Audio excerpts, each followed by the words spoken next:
Bienvenidos a Noticias Globovisión Salud, 30 minutos dedicados para el bienestar de toda la familia. Les saluda como siempre Daniela J. Salas en nombre de todo el equipo técnico y de producción que hace posible que este espacio llegue hasta sus hogares. Como siempre, en interpretación de lengua de señas, nuestro compañero Joshua Llano. Hoy vamos a hablar sobre mitos del neurodesarrollo. ¿Cuáles son esos mitos más frecuentes? Lo vamos a ver el día de hoy con Rosdeiva Helvis, quien es especialista en el desarrollo infantil. Gracias por acompañarnos, bienvenida. Gracias a ti, Danielita, por la invitación y súper importante toda esta aclaratoria para desmitificar estos hechos que muchas veces circundan el neurodesarrollo y no solamente eso, sino que despiertan muchísima angustia en los padres. Por supuesto, vamos a empezar hablando sobre un tema bastante polémico y se trata de la vacunación. Sí. Sabemos que en el mundo hay movimientos antivacuna. En nuestro país creo que tenemos un poco más la cultura de vacunar. Sin embargo, por esas personas que tienen dudas si la vacunación puede causar autismo, vamos a ver si esto es una realidad o si realmente es un mito. Sí, eso de hecho hace muchísimos años la revista The Lancet definitivamente publicó el estudio que desmitificaba esto. El llamado, por el contrario, es a la vacunación.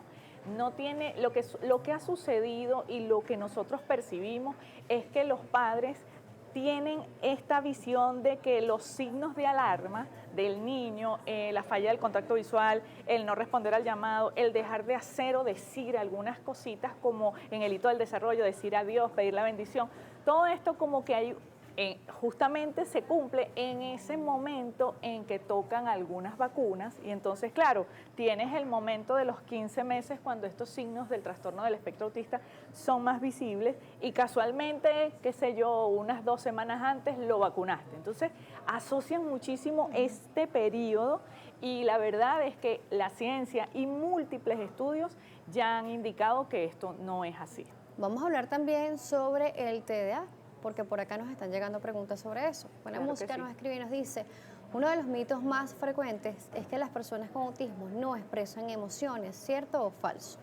Sí lo han dicho muchísimo y realmente más que expresar, posiblemente se trata de la comunicación que tiene el niño, ¿no? De esa atención conjunta de poder comentar entre varias personas una sensación, pero realmente con el tiempo se ha estudiado que con la intervención de la psicología conductual, que también ayuda a la destreza social, el niño ya puede aprender dentro de un grupo a cómo comportarse. De manera que posiblemente antes había como un poquito más de aislamiento, pero desde el momento en que ya estas alternativas porque esto es una intervención definitivamente, la parte clínica, lo que hace el psicólogo del desarrollo de la destreza social ayuda a que el niño use socialmente el lenguaje, porque después que aprenden a hablar, ya aprendió a hablar, pero es que no usa el lenguaje de manera social, entonces no importa que aprenda a hablar, lo importante es que cómo sepa él comunicar sus malestares y todo esto que implica la escolaridad. Por supuesto, hablando sobre el TDA, se habla mucho de que antes no había muchos niños con TDA, posiblemente no diagnosticados, más que todo. Se habla mucho de la crianza, de que es un niño inquieto, que es un niño que no tiene una crianza más firme o que es malcriado. Pero realmente un niño con TDA es por falta de crianza.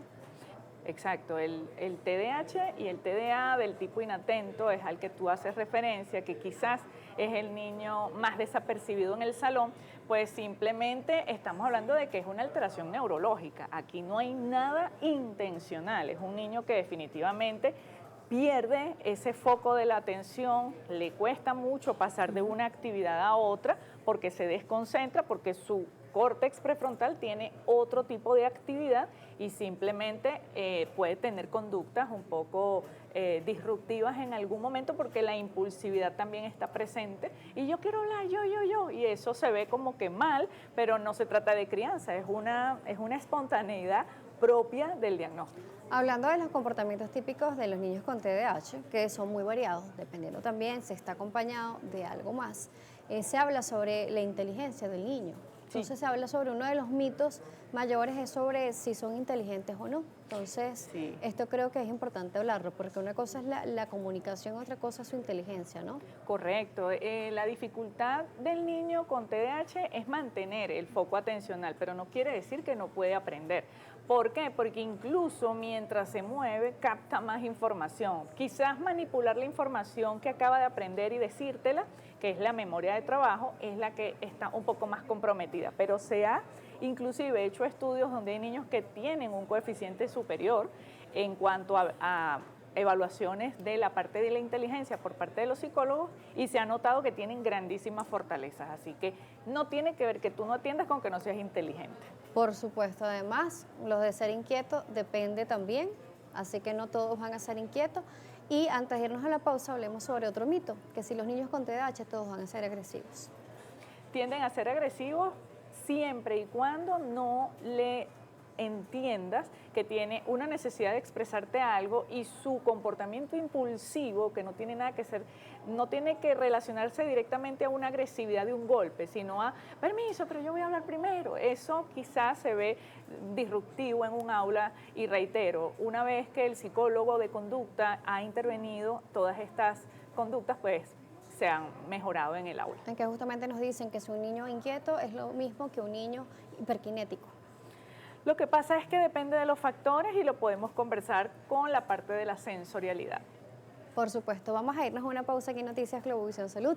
A regreso, Rudeiva Helvis nos sigue acompañando, especialista en el desarrollo infantil, así que los invitamos a que participen por @salud y @DanielJSalas. Volvemos.